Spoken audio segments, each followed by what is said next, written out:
Hey there, it's Walt. Years ago, my own coach asked me a very troubling question. Who would you be without the striving? Who would you be without the striving?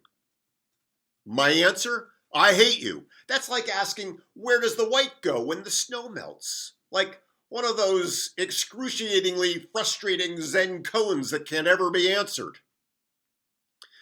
The question I have for you today is, who would you be without the busy? You see, busy is something of a badge of honor, isn't it? How are you, we get asked. Our most frequent response? Busy or crazy busy, because I guess we are. We are busy, and it sounds good, doesn't it? Like we're up to something really important things, busy things. I've been experimenting over the last 10 weeks with not busy. What it is to step out of busy, what it is to open up space, to marinate, to steep in spaciousness. And it's been interesting. It's been challenging, as we say as coaches. It's been hard. You see, busy is a habit. We get in the habit of being busy. It's our default. We wake up and get busy doing stuff because doing feels productive, even when we're busy doing the superfluous. We can delude ourselves into thinking that we're getting shit done. There are whole planning systems called getting things done, getting stuff done, because seriously, who doesn't want to get stuff done? Because if you're not getting stuff done, what are you, lazy? You gotta be busy. And busy is a drug. It gives us hits of dopamine. It makes us feel lit up. It makes us feel alive. And of course we want to feel alive.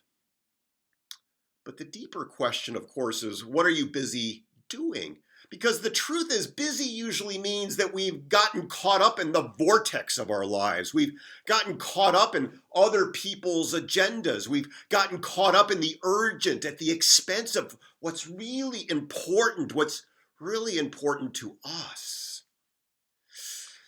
Busy usually means, too, that we're in full reactivity mode, reacting to the demands and expectations of other people, reacting to the incessant emails and text messages and notifications and alerts, reacting impulsively to the never-ending stream of social media, fearful that we'll miss out on something, fearful that we'll lose ourselves, fearful that we'll lose our identities.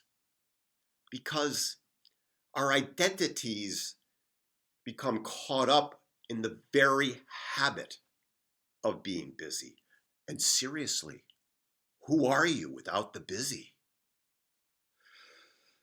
I was in Bariloche, Argentina during January and February and was able to carve out hours of reflective time every day. And it opened up vast reservoirs of creativity.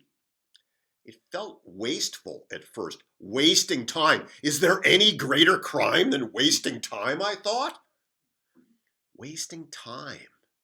But I discovered that the more time I wasted, the less busy I was, the more productive I became because my mind settled. I became more grounded, more focused, more resilient, more resourceful.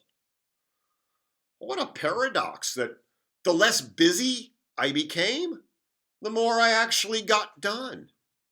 And not just getting stuff done for the sake of getting stuff done, but deep work, thoughtful work, impactful work, work that matters, work that will matter a year from now and 5 years from now, and just not a grocery list of shit.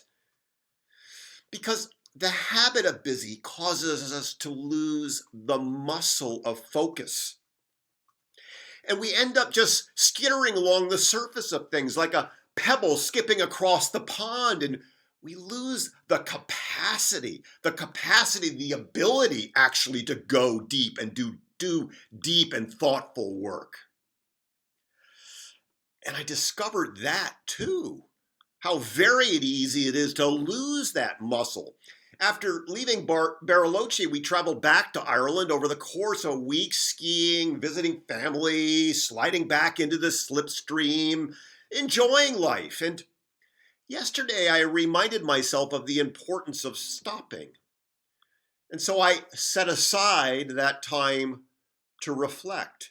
And I immediately found myself anxious and unsettled, wanting to stress eat a box of crackers, wanting to check my smartphone, wanting to surf social media, wanting to do anything other than sit with myself.